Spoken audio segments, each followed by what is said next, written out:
Today, our webinar topic, financial wellness and COVID-19 pandemic. And we are privileged and honored to have a presence of eminent speaker, none other than our beloved Professor K. Sukumaran, Dean, National Institute of Securities Market, NISM, Mumbai. Let us start our today's webinar. May I request Senior Vice President of TMA, Thrissur Management Association, Dr. V.M. Xavier, to welcome gathering and introduce our chief guest.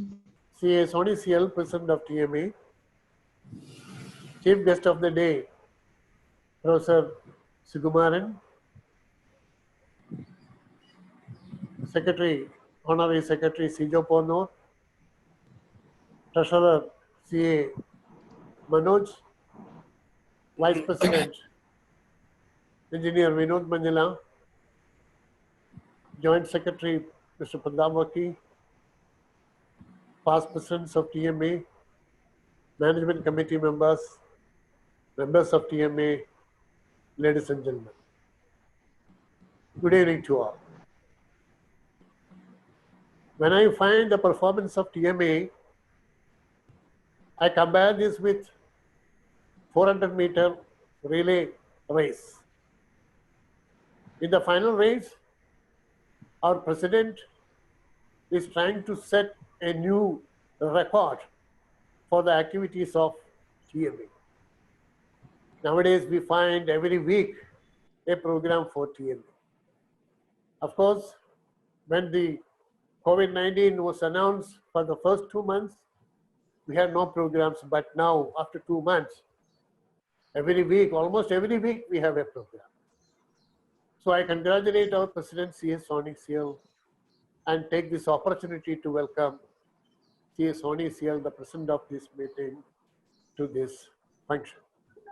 Thank you. Thank you, Dr. Xavier. Please. As we know, monsoon is a time for wellness treatment in Ayurveda medicine. And COVID-19 is again a time for financial wellness analysis for the investors. And we got a very great person, a knowledgeable person, especially in the capital market, Professor Sukumaran, who is the Dean of National Institute of Securities Market, Mumbai. He is also SEBI Chair Professor in Investor Education and Financial Literacy. He has got number of degrees. Basically, his degree was MA Economics. Then he took his MPhil. Then again MBA. Then CAIIB. Then postgraduate degrees in financial services, entrepreneurship, NGO management, and so on. He is also a certified trainer for World Banking of USA. And he has got some connection with Thrissur. He was the colleague of Mr. V.P. Joseph because he was in South Indian Bank. He was the principal of Staff Training College of South Indian Bank for some time. And V.P. Joseph used to tell us, whenever you get an opportunity, you have to invite Professor Sukumaran. But he is in Bombay. He was not able to come to Thrissur. But this is an opportunity we got. And of course, V.P. Joseph will be very happiest person when Professor Sukumaran is addressing the members of TMA. And he is the director of Indian School of Microfinance and also a senior consultant for SIDBI. And he has got a good record of research publications, inclusive finance, financial literacy, entrepreneurship, governance, etc. And above all, he's a person with a sense of humor. I had an opportunity to attend 2 programs of Securities and Exchange Board of India, one in Chennai, one in Bangalore. And Professor Sukumaran used to come there along with the SEBI people, and all the people appreciated his talks well. So I asked him at that time, sir, one day you have to come to Thrissur to address the members of TMA, and he has agreed. But I know physically he is not able to leave Mumbai because of his busy schedule. But we got an opportunity to meet him again, and I take this opportunity to welcome the great son of Thrissur, Professor Sukumaran, to this meeting. Our honorary secretary, Sri Sinjo Ponor, is here. Our treasurer, CA Manoj Kumar, is here. Our vice president, engineer Vinod Manjila, is here. Our joint secretary, Pratap Varki, is here. I welcome all these office bearers to this meeting. And some of our past presidents are here. I am not naming all of them because I don't know who are the people present here. I take this opportunity to welcome all the past presidents, especially Mr. VP Joseph. Because of him only, we got the today's chief guest, Professor Sukumaran. So welcome VP Joseph sir and other past presidents. I take this opportunity to welcome all the management committee members to this meeting, and also take this opportunity to welcome all the members of TMA to this very wonderful session. Thank you very much. Thank you, Dr. VM Xavier, for your nice welcome address. And we, on behalf of TMA, we extend a hearty welcome to you, sir. Thank you. Once again, warm welcome to TMA webinar. Good evening and warm welcome to all. The code was unexpected even till March 15th. We were not aware of the disaster, how it will strike out our nation, both in terms of health and economy. Past is past. We are now in the process of recovery. Migrant laborers are returning in large numbers. And now, NRIs are back to Emirates. Will board their flights on July 12th. Government announced they can return back from July 12th onwards. We hear the financial savings are actually increased during this COVID period because of people could not spend their money like tourism, marriage, eating out, and so on. And most of this might be gone to savings, to their savings account, gold, mutual fund, and partially to equity shares. The capital market, in the beginning, the Sensex come down, but after some point of time, it again raising to the new heights. And the gold price is all-time high now. As told by many, the health is wealth, but we need wealth to maintain our health now. Now the lockdown is shifted, except in some containment zone, the economic activities are started again, and demand and supply is again boosting up. We have to think alternative strategies or new normal, save or invest our money. That is why we organize this session. It's the right time, and we have a right person to give the professional advice. It's none other than our Professor Sukumaran, Dean of NISM Mumbai. Today, he will address our members on financial wellness and COVID-19 pandemic. I am sure he will give more insight how systematic and money we can manage during this crisis. With this, I wish all of you a very fruitful session ahead, and thank you for joining with us today's webinar. Before moving to Professor Sukumaran, I request all members kindly mute your sound. After the address by Professor Sukumaran, we'll have a question and answer session. During that time, we'll take up your questions. You can either type your questions in the chat box, or you can raise your hand by clicking in bottom side of your screen. We'll take up your questions during the question and answer session.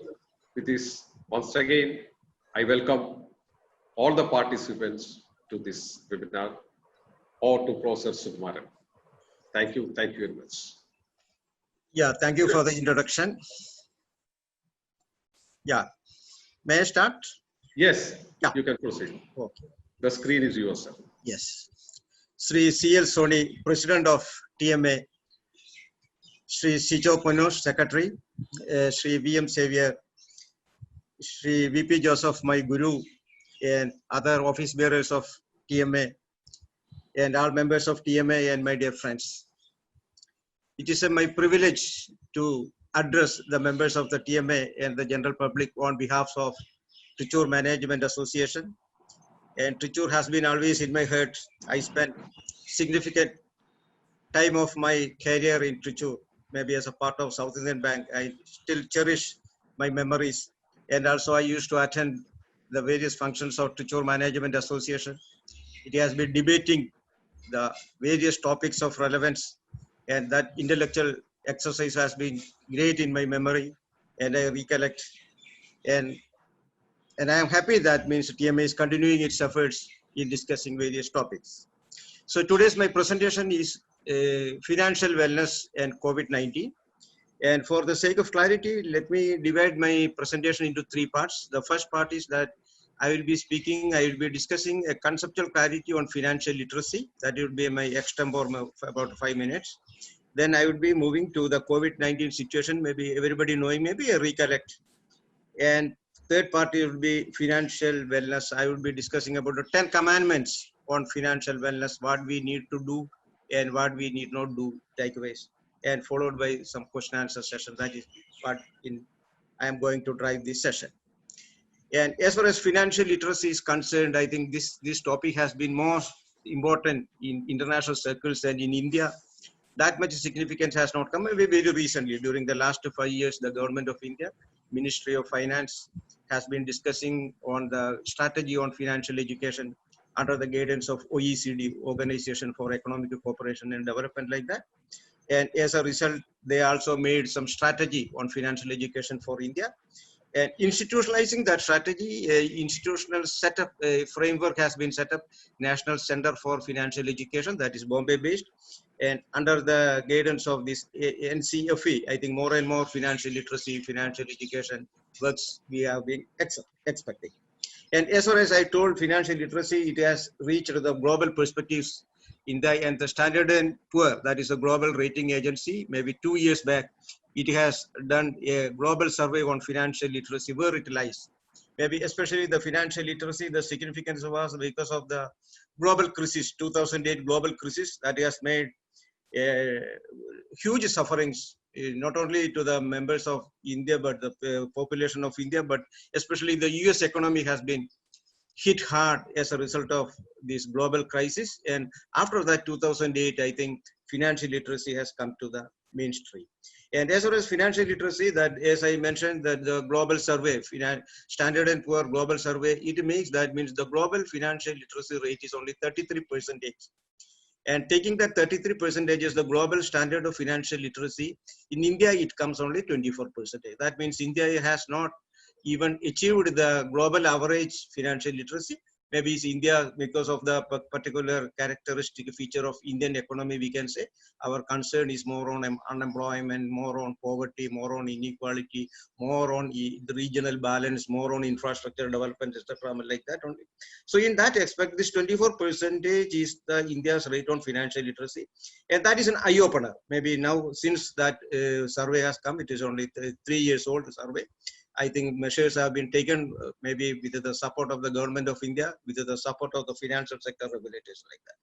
Now, what is financial literacy? The OECD has given a global definition of financial literacy. That means it is only creating of knowledge, creating of the skills, creating of an attitude, positive attitude, and creating of a, maybe reflecting this attitude into behavior. We can say KSAB, creating the knowledge, creating the skills, maybe inculcating the right attitude and translating this attitude into behavior. We can say knowledge, skills, attitude, and behavior. These four are the key components of financial literacy. And for what purpose these KSAB? Knowledge is required, knowledge about the financial products, knowledge about the, what I can say, the process. When somebody wanted to open a bank account, or somebody wanted to get into opening a SIP for a mutual fund scheme, etc., KYC, know your customer norms are required like that only. Maybe ID proof as well as address proof, etc., something like that. Likewise, this KYC procedure is to be renewed every 2 years or something like that, depending upon what the concerned financial institution demands like that only. So likewise, we need knowledge on the financial products, knowledge on the processes, etc., so as to make the people understand the financial transaction, what needs to be done like that only. Then the skills also, we need skills, especially we know the digital literacy, the digital skills are to be imparted more. Maybe the ATM skills, how to operate an ATM to the villages, people, etc. We need skills to understand how we can approach a banking institution for getting a loan, what are the documents required, etc. What are the procedures, what is EMI, and what are the consequences if EMI default is there. So likewise, this understanding live situation is required, the skills, and we need an attitude. That means not to depend on money lenders, not to depend on the various intermediaries, etc. Why can't we approach the nearest, maybe the regulated institutional financiers, etc. And finally, translating all this knowledge, skills, attitude into the right behavior, maybe making into practice. This is the sum total, the crux of what is financial literacy. So likewise, this financial literacy we require, and what are the objectives, what are the ultimate result we wanted to achieve as a result of acquiring these skills, knowledge. That is only maybe financial well-being. We wanted to correlate financial literacy with the financial well-being. What is financial well-being? We know it is very easy. We create a balance sheet for a firm, whether it's a partnership firm or whether it is a company, etc. Like the same way, why can't we create a balance sheet for ourselves, a balance sheet for the households, a balance sheet for ourselves, etc. And that is in finance, that is known as net worth statement. Maybe we provide net worth statement to the bankers when we approach for a loan. So likewise, we can create our own net worth, and we can measure the changes in the net worth basically as on 31st March 2019, 2020, like that. We compare for a firm. The same way we can measure the net worth of individual, the net worth of the households. So that way, definitely we can say that financial well-being is measured through increase in the net worth, etc.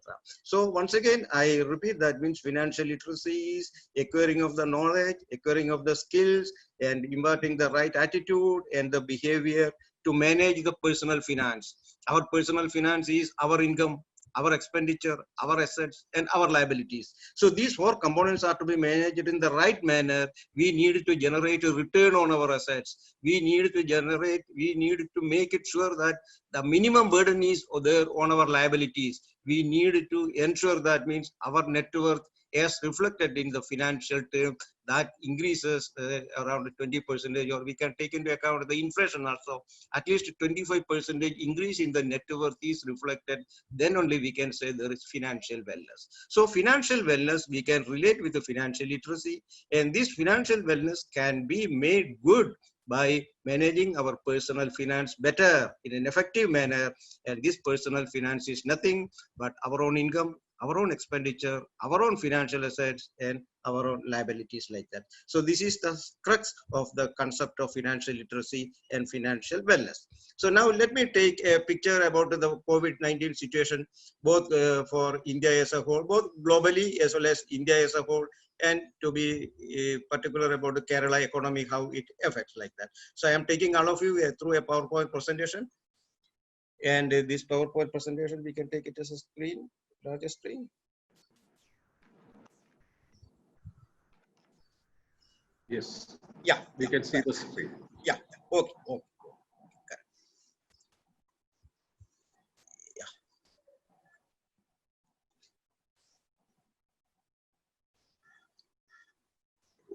This one.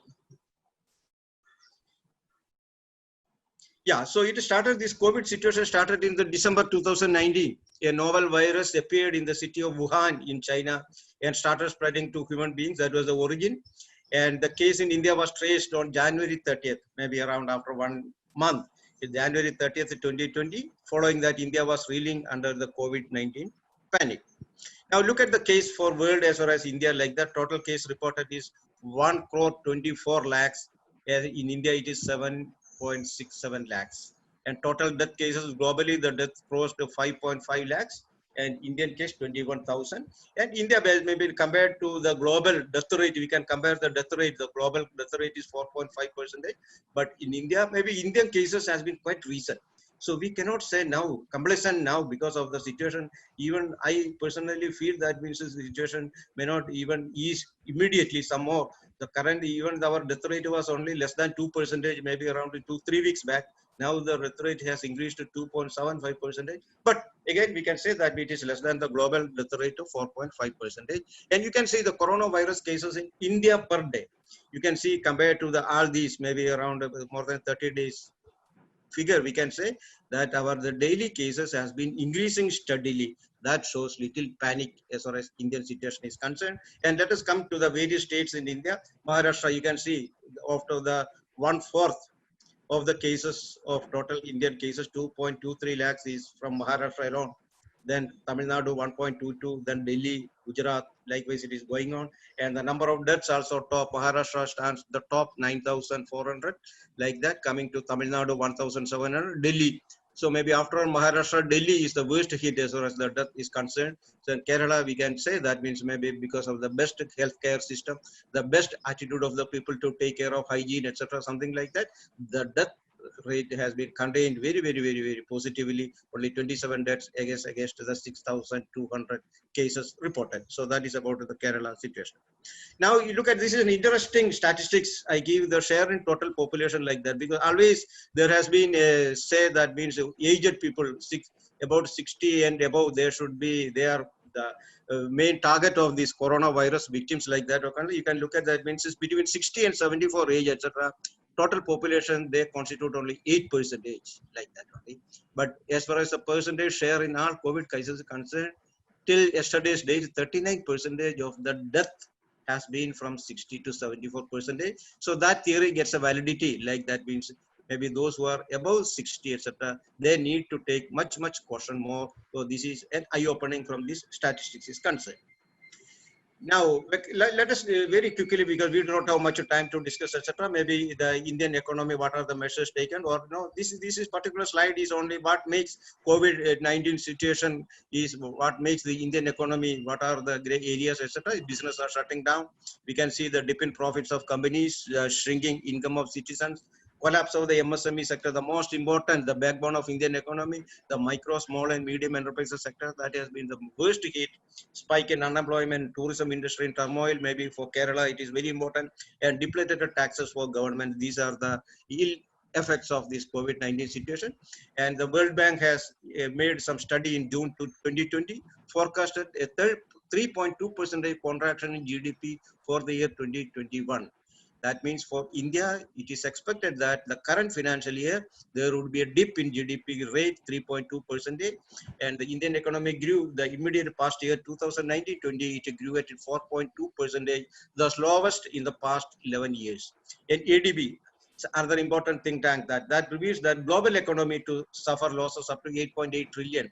And you may be knowing that the global economy constitute about around 90 trillion dollars, etc. And Indian economy also maybe around nearly 2.8, 2.9 trillion economy. That means around 3.2% of the global wealth. It comes from India. So Indian economy also would be considered. For India, the ADB estimates that GDP is to grow negative 4%. Almost these statistics are quite, we can say that in 2021, we can see that means there would be a dip in GDP growth rate, and that would be maybe negative. And also maybe let us see, maybe another 3 more months, we can look at this. By December, we can say what would be the exact. And another interesting story, that means next financial year, ADP expects a 5% increase in GDP like that. And CRISIL also, maybe the largest credit rating agency in India, it forecasted a dip of 5% in GDP in the current financial year. Now, impact on Kerala economy. I think Kerala State Planning Board made an early, maybe around 1 month, 2 months back, etc. It made a very good study. And as per the Kerala State Planning Board estimates, the loss of income to the extent of 10% in 1920 and 20% in 2021. That the current financial, the Kerala economy is going to lose around maybe 20% in GDP, or it estimated 80,000 crores loss estimated for 2021. Agriculture sector 1,500, loss in fisheries 1,300, loss for agriculture laborers 200 crores, 14,000 crores for loss of income for self-employed and maintained casual laborers. Tourism sector, that is the worst hit, around 20,000 crores loss is estimated, and loss of income to hotels and restaurants coming to 17,000 crores, and loss of income to IT sector 4,500 crores. I think the state planning board's estimates come to be almost true as far as the Kerala economy is concerned. Now, the government of India, what are the packages to come? On the 12th May 2020, the Prime Minister came with a big announcement, a package of 20 lakh crores to move out of this situation. And that package is titled as Atmanirbhar Bharat Abhiyan, or we can say in English, Self-Reliant India Campaign, with the different components. Maybe in short, it allows the component for MSME sector, the micro, small and medium enterprises, 3 lakh crores worth of collateral-free loan of 4-year tenure for firms, along with a moratorium of 10 months. With this first moratorium, initial moratorium of 10 months is very significant, and 100% credit guarantee. So that is why the banks are very shy because of the non-performing assets, etc.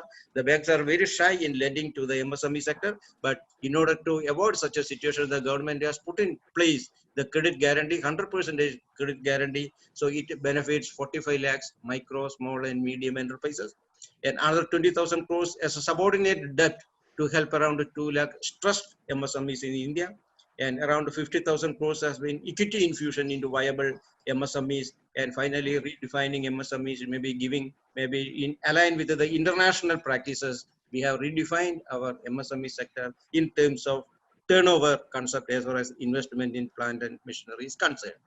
Now, let me get into the financial wellness. As already discussed about the conceptual clarity on financial wellness, linking to the financial literacy, we can say owing to job loss and business failure, many of the citizens suffered huge loss to their income and assets.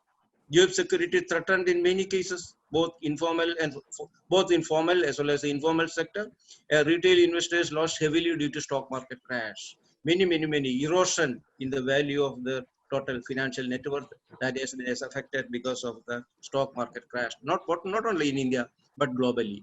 Now, I would like to give you the 10 commandments on financial wellness, maybe the financial literacy thoughts like that. Through these 10 commandments, these are the lessons that we need to learn from this COVID-19 outbreak. And the first one is budgeting, the need for budgeting exercise for every household, how much earnings, how much expenditure, and how much to save. And normally I say that Kerala, we do not have the practice of the budgeting, etc.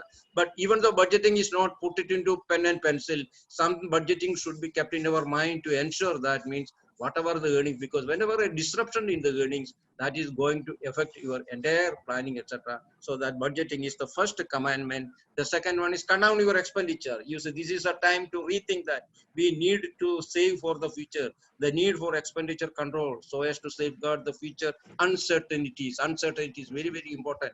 The theory need versus wants remain valid in COVID times. We need to curtail all the conspicuous consumption. So unwanted expenditure have to be curtailed, whether you are poor, whether you are rich, etc. like that. That is the need of the time. The third commandment in financial wellness is digital transactions. I think the government has come with lots of initiatives. The government has come forward, especially with through Reserve Bank of India and Securities and Exchange Board of India, IRDA and PFRDA. That means we like to focus more on digital transactions, that familiarize with online transactions, because we are locked down. We are at home for the last 3 months. It would be continued to so maybe for the next 1 or 2 months more. So the topmost priorities in physical contact with the banking institutions appear very difficult. So the third commandment is familiarize more on digital transactions. The fourth one is health insurance. Insurance becomes a basic need. Promote term insurance to protect our dependents. Enroll in health insurance. I recollect, I think, roti, kapata or makan, that food, shelter and clothing, these were the basic necessities of our country. But now that is to be that one more new guest has come into that field. Roti, kapata, makan or bima, food, shelter, clothing and insurance. Now insurance has come to be a basic necessities. The premium that we pay to the insurance should be treated as an expenditure. But we Indians, especially Keralites, we do not have the practice of accounting the whatever the premium as an expenditure, but we consider it as an insurance, maybe an investment. Even myself, etc. Even I remember around 10 years back, etc. Whenever I wanted to get into a medical insurance, etc., my thoughts were like that, I am going to give this amount as an investment, etc. So insurance should be treated as a basic expenditure. Now the fifth one is emergency fund. The most important lesson that COVID-19 has come to us, that creating an emergency fund, most significant a lesson learned during COVID-19 times. An amount equivalent to 1-2 months salary to be maintained as bank deposit to manage the uncertainties, because this importance, the significance of this emergency fund can be only through COVID situation. I know many people, especially who are working in the private sector, who are working in the informal sector, they lost during the management was not considering to give any salary or any compensation to those people, etc. So this type of situation should not repeat in future. We need ourselves, etc. maybe 10% of our salary, etc. We to set it apart as a separate emergency fund. Maybe that can take the shape of bank fixed deposit or something. Now the sixth is asset allocation, our financial assets, etc. Your overall investments in financial assets should be revisited. Now is the time to look at, if we put a pen and pencil and see, that means where our investments lie, etc., and how, whether it is eroded or there is appreciation in all assets, etc. And in finance parlance, that is known as portfolio rebalancing. We need to ensure that maybe there are people who are market savvy, maybe who wanted to put who can take more risk, so that the reward can be more, etc., put their money. I know many of my friends putting their 75% of the total financial assets in the stock market. Now, COVID-19 situation has taught us a lesson. That means because these 3 months capital erosion because of the stock market volatility, that has affected the portfolio in a very serious manner. So we need to consider portfolio rebalancing, lesser exposure to equity market and more exposure to debt segment is to be need. Now you look at this, this is my recommendation. Like previously I used to recommend is maybe more 50% to be set apart as a SEBI chair professor on financial literacy and investor education. I used to visit various parts of the country to impart the knowledge on the stock market, investment, etc. There I used to give the advice to the many of the college students, the BU school students, etc. The 50% of our disposable income should be set apart in the equity investment. But COVID-19 situation has taught us a lesson. Now I reduced myself, that is 25% should be in equity and definitely 50% should be bank fixed deposits. You can say the government of India, the deposit insurance has been increased from 1 lakh to 5 lakhs, etc. like that. That also gives a good relief to the Indians. And definitely 50% if it is parked in bank fixed deposits, like that means even those who retired people who got at least 15 lakhs, 5 lakhs in 3 banks, etc. Definitely that is an important relief as far as the senior citizens are concerned.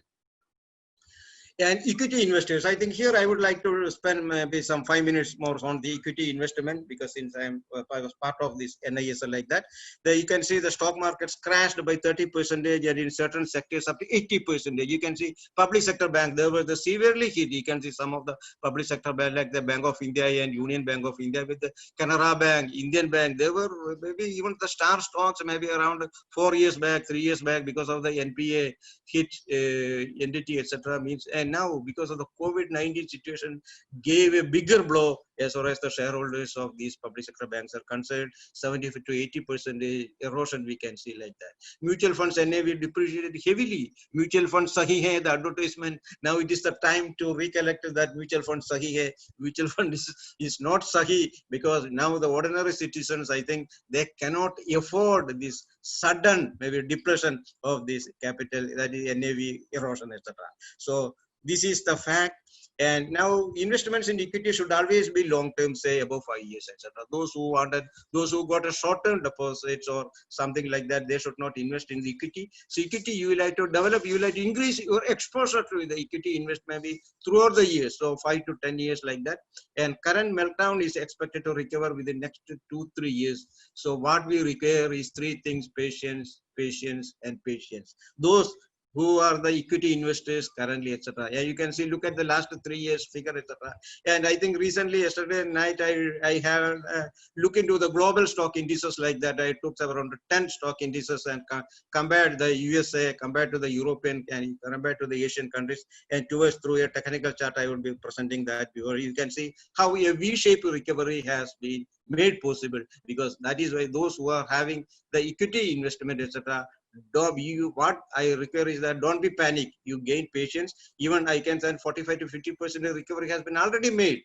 Maybe BSE Sensex, which hit 42,000, has come down to around 27, 28,000, etc. But now you can see the sharp recovery, maybe around 36,000 it has come again. So time is not far away when this 36,000 is 42,000, maybe 6 months or so. That is my expectation.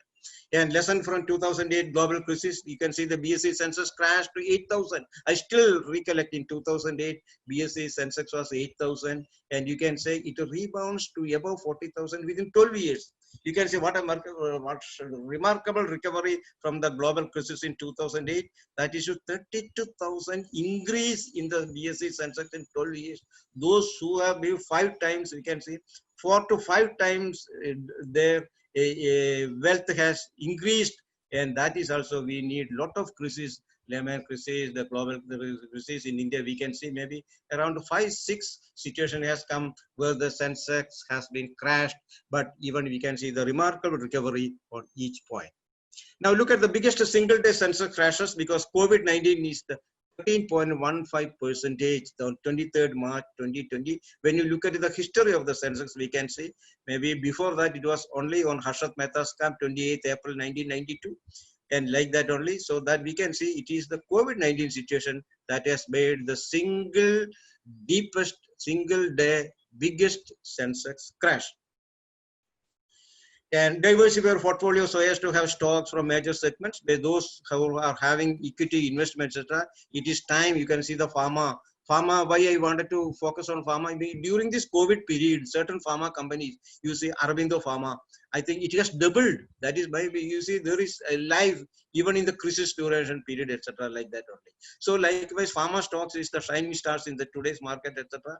So likewise, you diversify into maybe 10-15% on each pharma, FMCG, cement, auto, finance, PSUs, etc. Then only you can rebalancing your portfolio can be made.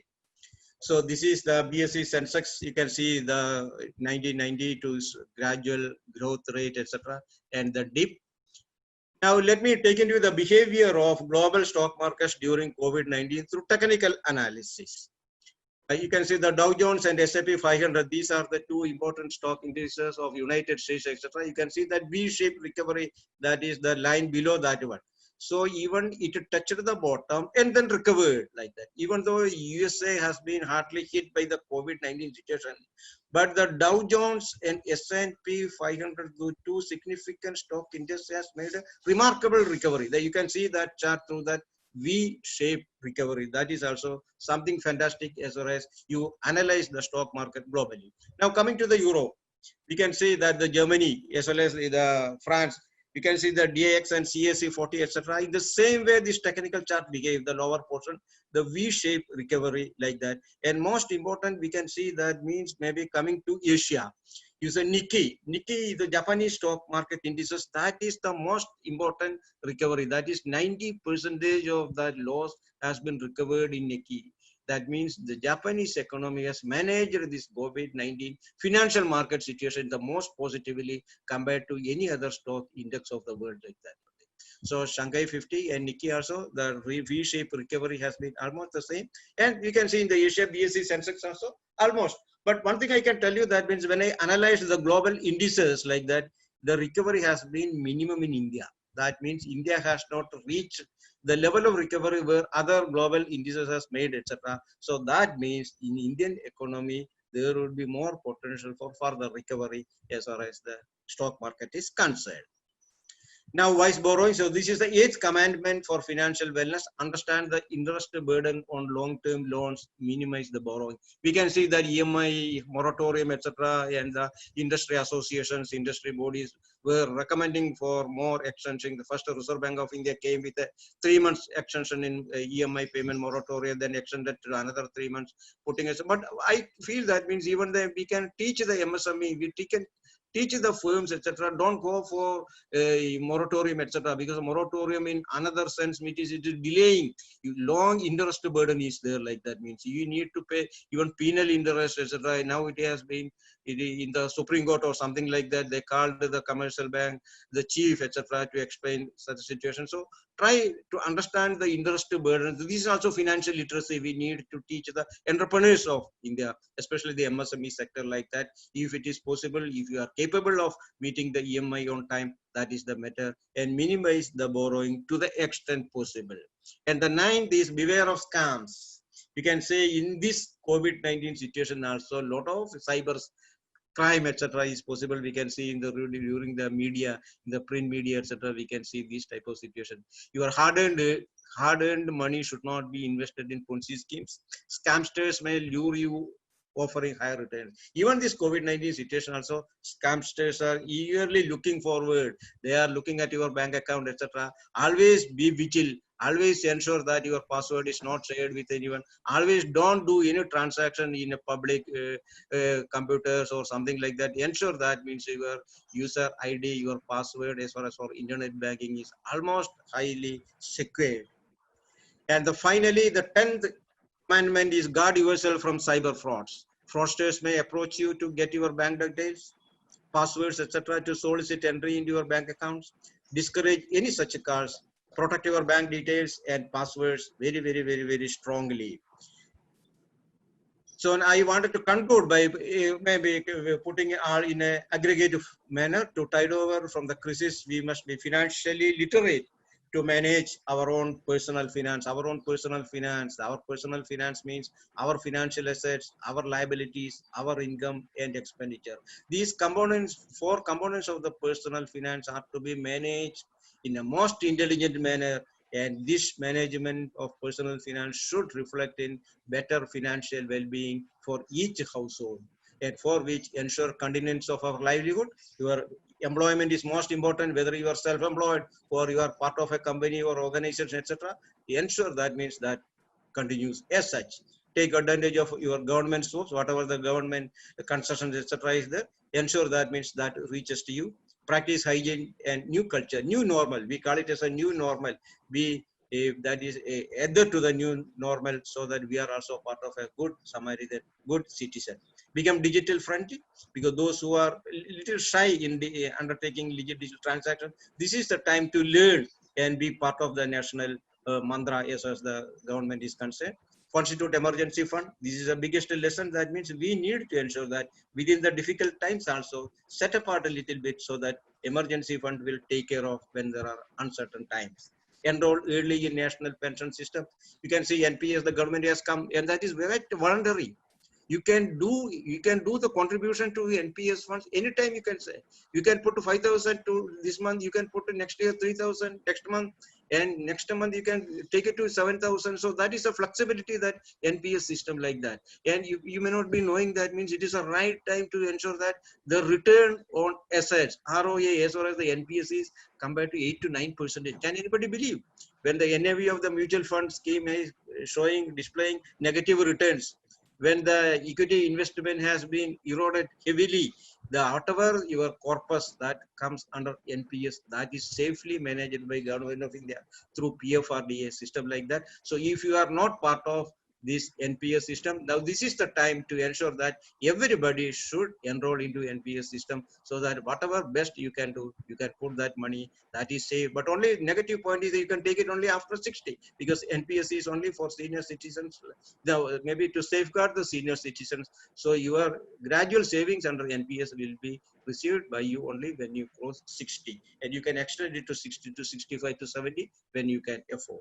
And diverse your investment portfolio. Now is the time that your investment portfolio exposure to equity investment should be only 25%, remaining 75%, 50% I recommend to bank fixed deposit.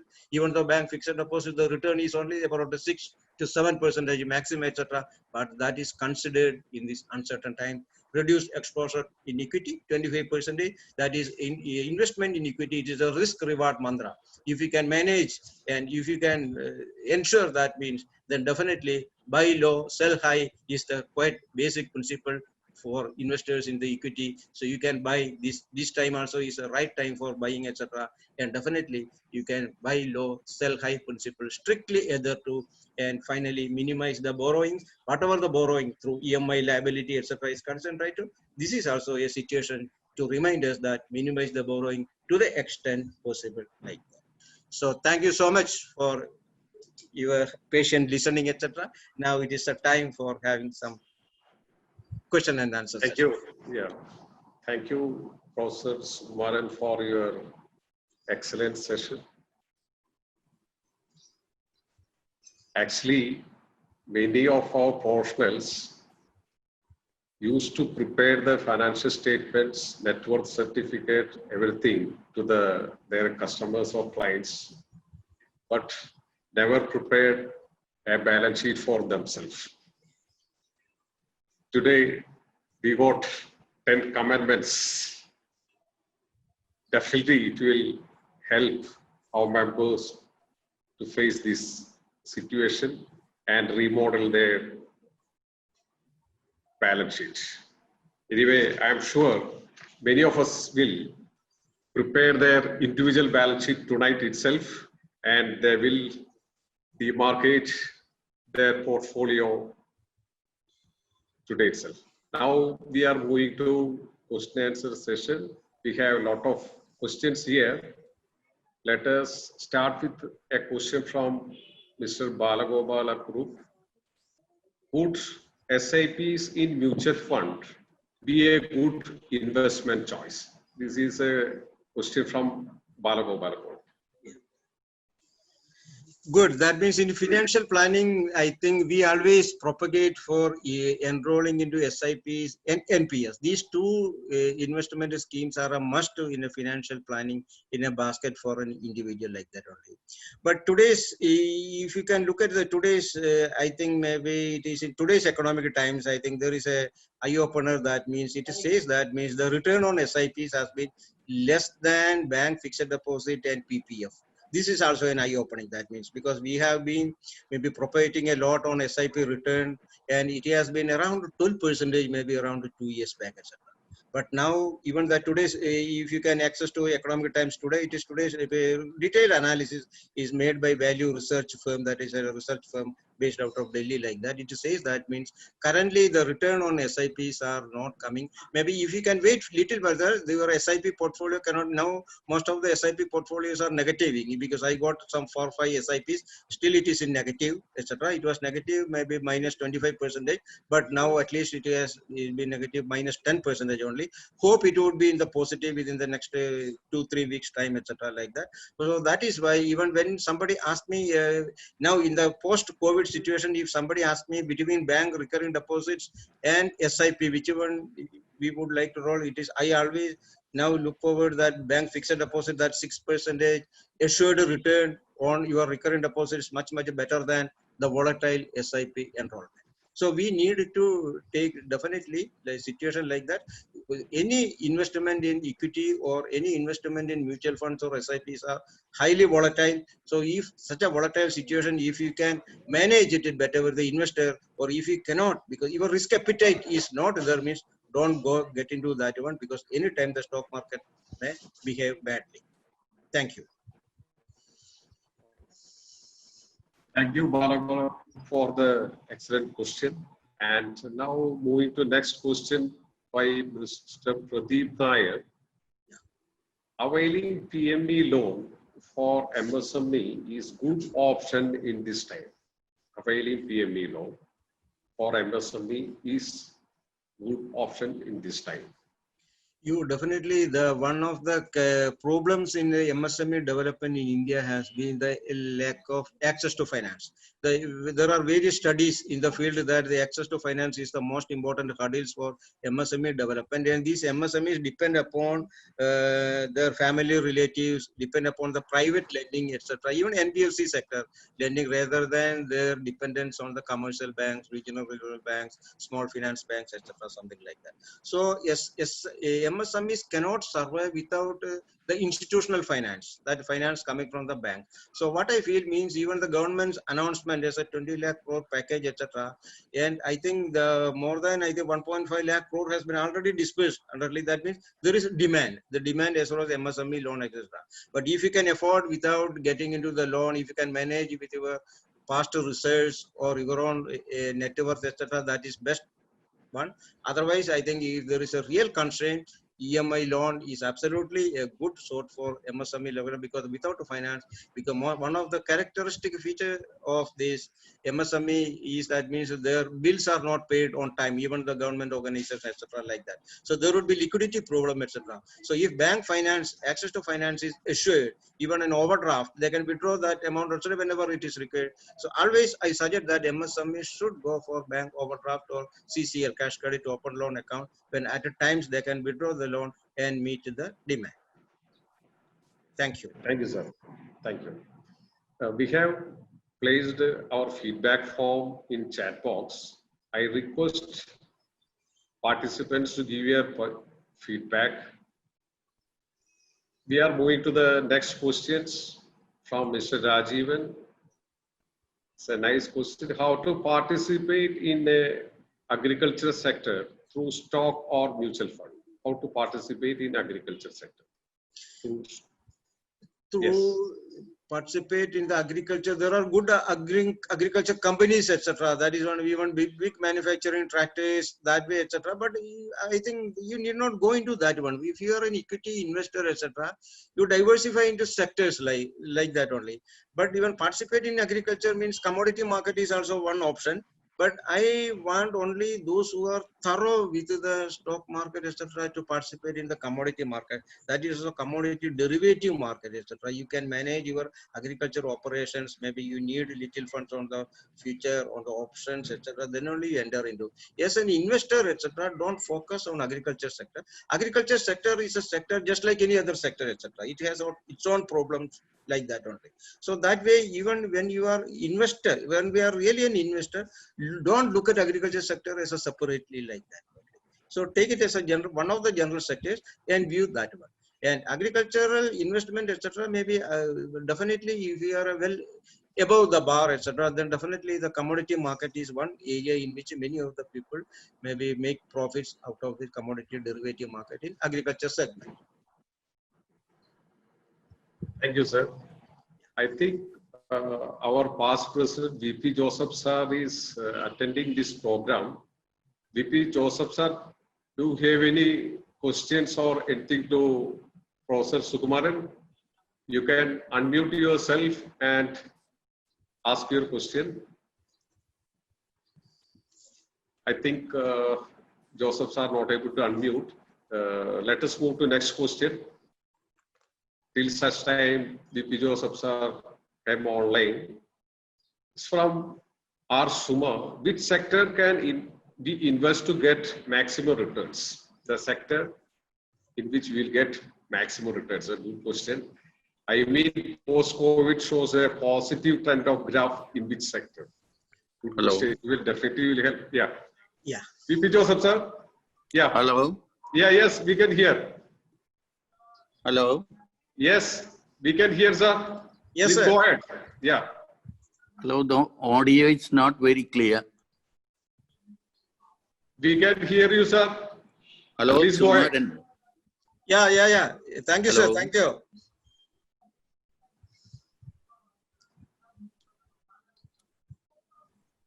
We can Hello, hear please carry Joseph, on. sir.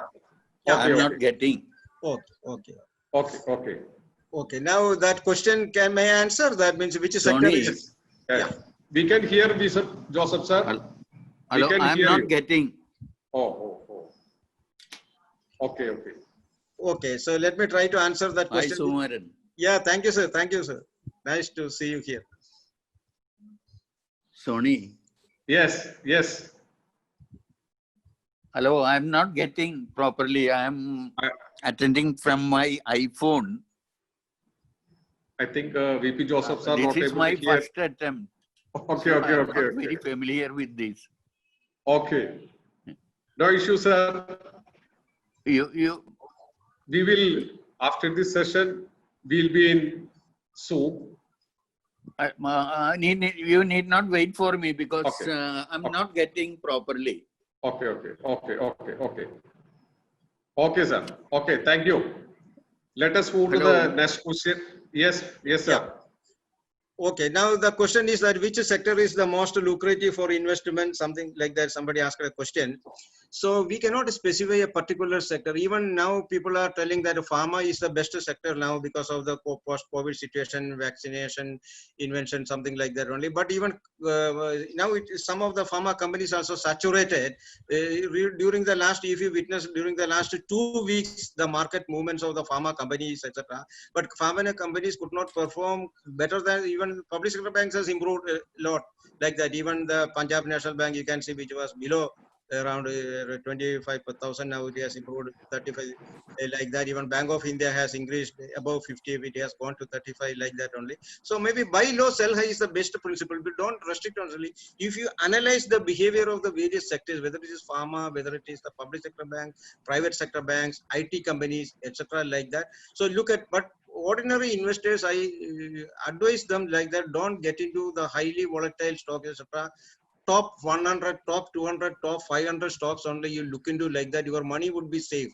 You can see that means the top 20 stock in the HDFC group, Tata Consultancy Services, Infosys, etc. Your investment, etc. Definitely you will be getting around 10-15% return on assets year like that only. So ordinary investors or first time investors should go for the top maybe 500 companies only, and don't go, because you can see there are 7,000 companies listed in BSE, etc. And maybe bottom 2,000 companies are very worse, etc. So always relies on good stocks, and you go for fundamental analysis and the corporate governance principles even when you analyzing the few stock of these companies like that. So at this situation we cannot say, because we can see there are a lot of maybe depreciation for the public sector bank stocks, etc. Now those banks will have to attempt to rise. This is an opportunity for them to show, even maybe because of the full 100% guarantee given to MSME loans by the banks, etc. They anticipate that, and I also personally feel that means the NPA which has hit the top. Maybe that so now more worsened situation is not coming. Even COVID-19 situation also not going to affect the absolute NPA situation of the bank. They have already provided. So net NPA has been minimized during the last maybe March 2019 figure also is concerned like that only. So don't restrict on any particular stock, but within the stock, take the individual company, see that the 52 weeks low and 52 weeks high, etc. Even that Ujjivan Small Finance Bank, which was at 25 rupees, etc. Now within 2 weeks time, it has reached above 40. These are the maybe examples lying before us like that. Yeah, thank you. Thank you, sir. We have plenty of questions. Yeah. I will club many of the questions together. This Yes. question is from Mr. Sundar. How Yeah. safe are investments in small finance banks? How safe are Investment in small finance bank is the one in which I advocate always like that, but always you carry the bad memories, that is microfinance sector, that is Andhra Pradesh episode, etc. like that only. So, but your exposure should be limited to maybe few, as I mentioned, Ujjivan Small Finance Bank, etc. That ISAF banks are, these are well managed banks. I know ISAF Bank, the promoters like that, Paul Thomas, etc., something like that. They wanted to do the business in the most effective and the continual atmosphere, etc. These banks, etc., there would be a good potential to go like that. And small finance banks got a little edge over the payment banks, etc. Payment banks, etc. It was a wrong experiment in Indian financial sector. So definitely SFB, investment in SFBs, etc. There is a good potential for future. Yeah. Thank you. Thank you. I think Ajit Kumar has been raised his hand. Galaxy A50. Ask, unmute and ask your questions, please. Yes, sir. Can you hear me, sir? Yes, please. Yes. It was indeed a very enterprising talk from your side. But I would like to just ask a question to you. Why we are discussing is because of this pandemic. Do you think India is tackling this pandemic very well?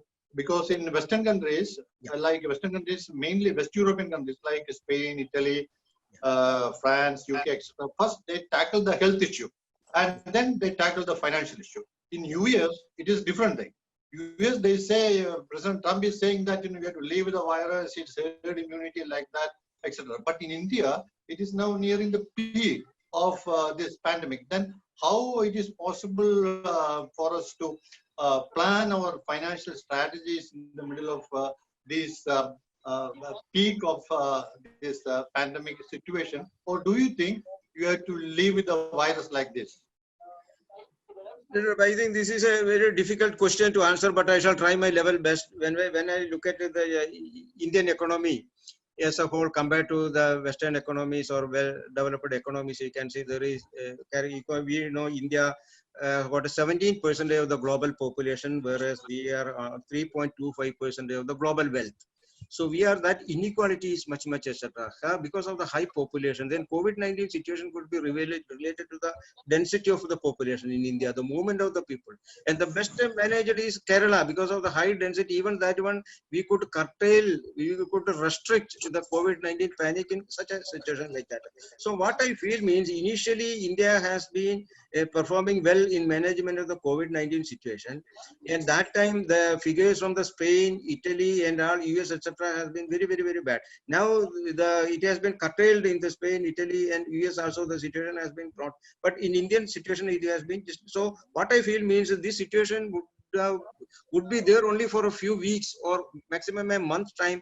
Then definitely India would also be just like how the Western nations managed this pandemic. And another maybe my opinion as far as your concern is concerned, because India, you can see the history of India from 1991. From 1991, we celebrated, you see, around, you can say, nearly 30 years of economic reforms. Our per capita, India has witnessed a very good dramatic improvement in our per capita income, the standard of living, etc. India in 1991 is not just like India in 2020 like that only. So definitely India is going to tackle this COVID-19 situation. India is going to tackle the ill effects generated out of the COVID-19 situation. The scenario would be whatever may be the politics, whatever may be the situation like that. I always got a positive outlook as far as Indian economy is concerned, and definitely after 3 months or 6 months time, we also fall in. And another issue is that globalization. No country, even if we ban China on certain trade situation, etc., is concerned, no economy cannot isolate itself from the global economy. We need cooperation of all the global economies, etc. So that way, even in inviting investment, even putting our investors' money in the global stock market, or even other good opportunities, etc., is concerned, etc. So that way, definitely, I got an optimistic view as far as management of the economy is concerned in Indian context. Thank you. Thank you, sir. Thank you, sir. Thank you very much. Today, some of our past presidents of TMA is attending this webinar, like Mr. VP Joseph, CA Dr. V. Venugopal, Engineer Ananda Menon. I think they have some questions. Kindly unmute and ask your questions, please. Engineer Ananda Menon or V. Venugopal. Calling from Coimbatore, sir. My name is Paul Subramaniam. What is the Okay. Yes. expansion of Yes, please. Hello. Could you please repeat your question? expansion of FTSE? Okay. The expansion of FTSE. That is what he is asking. FPSC. FTSE. Stock exchange. F, Different stock exchange in the world. FPSC. F, T for Trivandrum. Oh, S okay, for, okay. Yeah. I think FTSE is a European market, I think stock index. I think it is a Financial Times Stock Exchange Index. That is a full form. Financial Times Stock Exchange Index. Thank you. FTSE. Thank you. Yeah. Okay. So we are running short of time. Final question we'll take from Mr. Joy. Joy, please unmute and ask your question.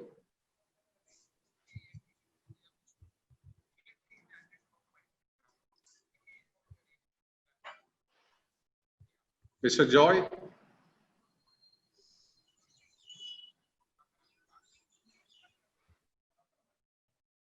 Okay. I think he's not able to ask the question. And now we will take one more question from chat box. It's from S. Sangeeta. Equity investment or post office investment, which one will give maximum returns to meet long-term financial commitments? That is equity investment and post office investments.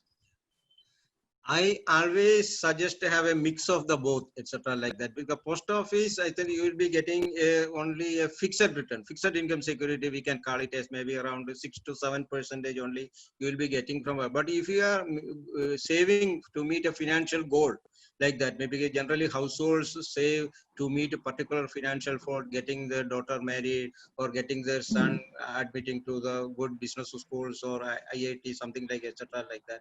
So those investors, etc., I always suggest that means go for a mix of post office savings and simultaneously SIP is also must. Why I suggest for SIPs and equity investment in equity investment is like means a risk reward you will be getting, but you should know when to come out of the stock market, when to come in. Buy low, sell high principle. This should be thoroughly in your maybe the financial planning, your decision making. That's these words. Buy low, sell high principle in any manner, whether it is a stock market NAV related or whether it is in the stock market direct investment in equity is concerned. So always go for a mix of this. Make savings a part of your financial planning exercise and mix of the post office savings as well as savings in other modes. Thank you. Thank you. Thank you, Professor Sukumaran. It's really an eye-opener for many of us. And certainly, we will take many of your advices tonight itself. And now we are moving to the concluding part. Vote of thanks. I request our Honorary Secretary, Mr. Sijo Ponu, who is behind this program for organizing and controlling this entire show. I request Sijo for the vote of thanks, please. Yes. Good evening, everybody. Am I audible? Yes. Yeah. First of all, let me thank the PMA Management Committee and the members who participated today. I think we almost had 80 participants coming online to listen to an excellent speech by Professor K. Sukumaran. I would say, as you can read few chats saying excellent analysis, amazing analysis. And we are all thrilled to see a lot of graph which was very practical and well explained. Thank you, Professor Sukumaran sir, for giving us a clean insight of how to think in the COVID time. I think it is one of the very sensible sections we had after a long time. Thank you for staying with us and giving us an excellent presentation on the whole event. And of course, I have to thank Tony and the technical team who was behind the Zoom meeting. I have to very patiently, Sony is coordinating with a lot of excellent speakers like you. So I have to thank the President Sony and all the participants also for participating today. And of course, the team who was behind for the Zoom meeting. This is all from my side. All of you take care. Good day. Good night. Thank you. Thank you, Sijo for excellent vote of thanks. Thank you, Sukumaran sir, for joining with us. And I would like to make Mr. VP Joseph sir timely intervention to get your appointment. And I thank all participants for sparing your valuable time with TMA.